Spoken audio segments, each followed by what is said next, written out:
Hi, welcome back to Susan's Kitchen Corner. On this episode, we're going to be making gravy. I made a video once before, and that was in my the beginning stages of my development of this show, and I think I can do a little bit better job. I'm going to use a lot deeper pan this time to show you how to do it, because it is kind of intimidating. Here I got over here. This is the pan you want to use. You want to use a deep pan like this, and because this is better control, where this is more a little bit loose, but you're going to be able to see what's really going on. So what we're going to need is soup broth or stock. This is stock, which is really good. I've got a video on stock and broth if you want to learn how to make that, which is really easy. Anytime you cook up meat, make sure you add water to it and vegetables, and you got soup. Even if you don't have any vegetables, make broth, because soup is I'm always raving about soup. So we're gonna need 2 carrots. Well, I'm gonna also show you what you can do with your gravy after you're done. If you want to use it for gravy, you're going to want to use it for cream soup. So this is kind of a play. It's like it's up to you. Do you want to make it into a gravy, or do you want to make it into a soup? Because as more broth you add to it, the more liquidy, that's a tongue twister, the more liquidy it becomes, and you can make it into a soup. But if you don't want to add a lot of broth to it, then it becomes thicker and it becomes a gravy. So I'm going to also show you what you can do with it. So 2 carrots, 3 celery sticks. Oh, let's not forget our butter for the gravy.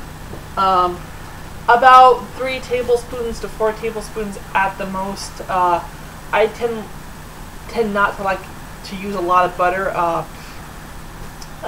That's just me. So, but if you want, you can use a half a stick of butter, or depending how much you're going to make too. That also depends on it. Good old cabbage, that goes good in soup.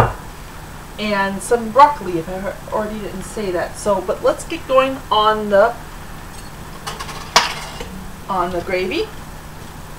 Let's get about, I'm going to use 3.5 tablespoons.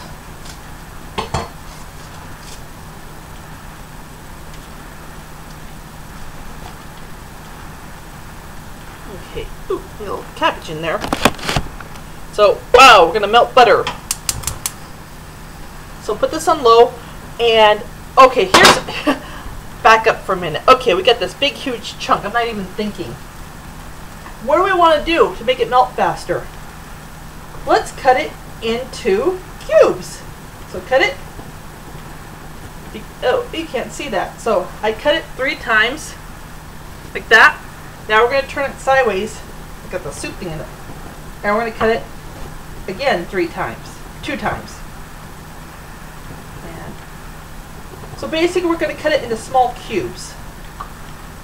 So think of it as cheese. It's butter, but it's excuse me. It's cheese. Now all these little doodads here, these little butter chunks it's not gonna take as long. And it doesn't really matter how you chop them up, as long as they're just small. So let's put that butter back in the refrigerator.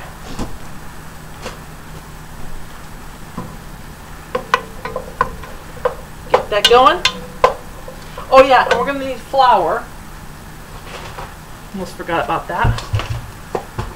And I like to judge it, because I've seen a lot of recipes where they give you exacting measurements and everything. And what I like to do is I like to judge it by my eye, and I'll show you how to do that. So just keep on stirring this, because you don't want this to burn. God, I got the coffee right now. Okay. So what we're going to do is we're going to put a tablespoon of flour in here. Now, the technical term for this is called a roux.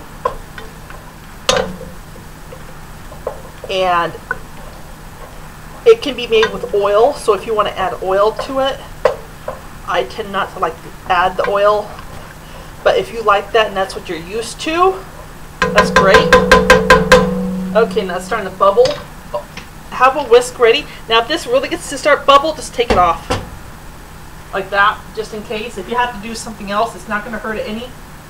And our tablespoon is always on the move. Well, this is about a tablespoon. So get in there, tablespoon of flour. A little bit over. But do that. Do a tablespoon. I'm losing it right now. I don't know why, but I am. And stir that in. And you want to stir that all in. That was about 2 tablespoons. And what you basically want to do is you want to make it look like dough. Now see, it's kind of, you see how it's kind of wet looking dough right now? That's okay, but we want to go a little bit more, so add another tablespoon.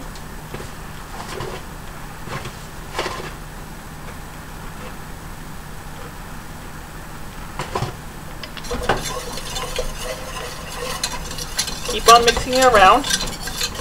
See how it's a little bit more falling up, but it needs a little bit more. It's looking a little bit raggedy. Let's add a little bit more. And the reason you add a tablespoon at a time is so that way you can control it. Because if you did, okay, that's about a tablespoon right there.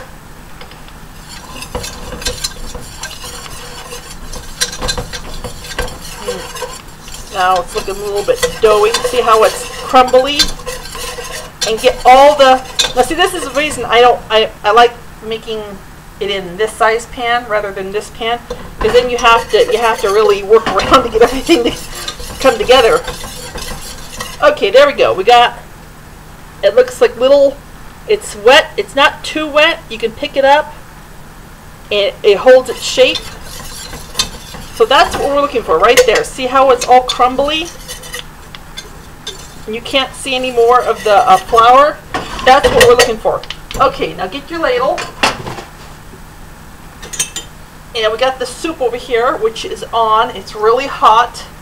I have it on low, but I had it boiling, and I was like, wait, I don't want to boil over, so I turned it down to low, which it will eventually boil. But here's the key, and this is the tricky part too, because when I first started making gravy, you know, in the magazines, in the books, it says stir continuously, stir continuously. Well, how can you stir continuously if you're doing something else to add something? So I guess I took it too literally. So add 1 tablespoon, excuse me, ladle.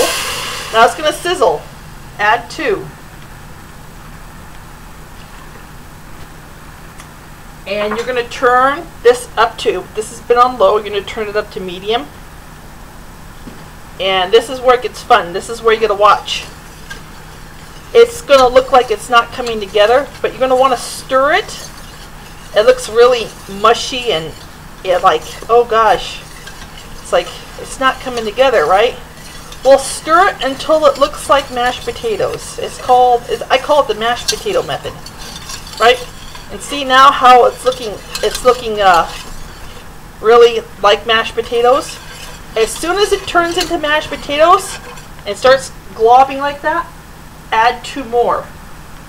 Now you got to be careful in this stage too, because as you stir it, it will splatter. Let's add 2 more. Now, as I stir it, it's going to seem, again, it's going to go, well, it's not really coming together. It's kind of like doing its own thing, but be careful because this will splatter. Just keep on stirring it, keep on stirring it. And eventually what's going to happen is the liquid is absorbing into the flour mixture. And look at this. It looks like mashed potatoes again. Now this is the thing. As you're adding this, if you like really super thick gravy, you can stop it anytime you want. So I'm going to add 3 this time. 3 ladlefuls of broth. And now it's going to do that like oh no, it's ruined, right? And it looks like it's not coming together. Well, just keep on stirring it. That liquid will absorb into the flour. So this is okay, yeah, it's just splattering right now. So you have to be careful. This is the kind of cool part. Wherever you want to stop it, you can. This is your creation here. If you want a really thick gravy, stop it. If you want a really thin gravy, add more. This is great for stews. This is perfect for stew. If you want to make stew, if you want to use it for stew, you can. Okay, so it's thick. This is definitely, I'm going to turn it down to medium slow right now. So this is kind of like, let's get a spoon here and look at it. Minutes. So it's not too runny. It's in the gravy consistency right now. This is what I would call it. That's if you like a thick gravy. So this is where you would want to stop it if you like the gravy at this consistency. If you don't like the gravy at this consistency, let's say you're starting from the beginning, you probably add less than not so much. One less ladleful. There we go. I got it out. So, but I'm going to make this into a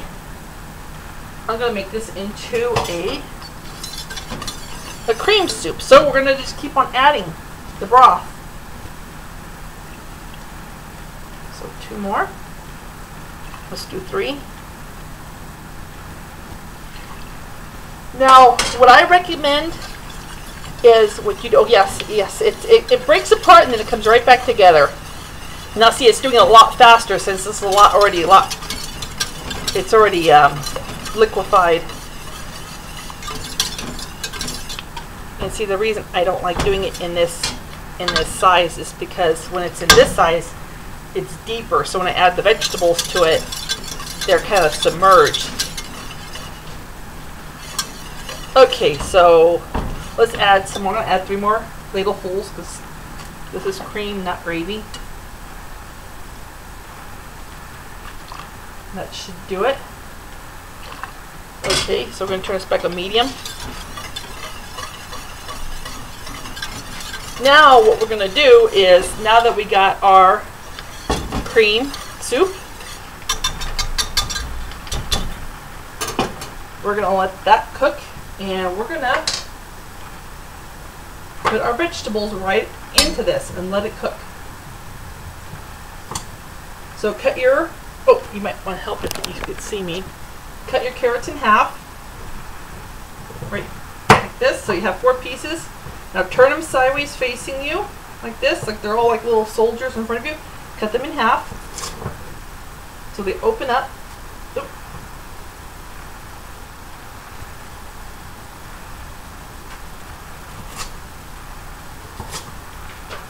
Now if it's really small, you don't have to do that, just leave it. Now turn these all upside down so the flat part's facing the cutting board, and chop them down the middle again. Remember, the smaller things are cut up, the faster they cook. And this is a great meal. I cut that one in half anyway. Turn that down to low. Stir it. This is a great meal to come home to after a hard day's work. This is comfort food basically. This is so good. So what we're going to do now is we're going to take these, turn them this way, and chop them into little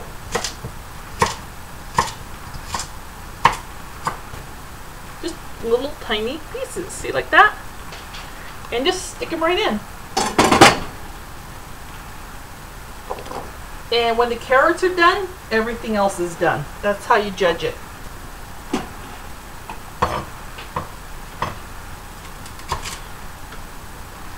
I'll be right back.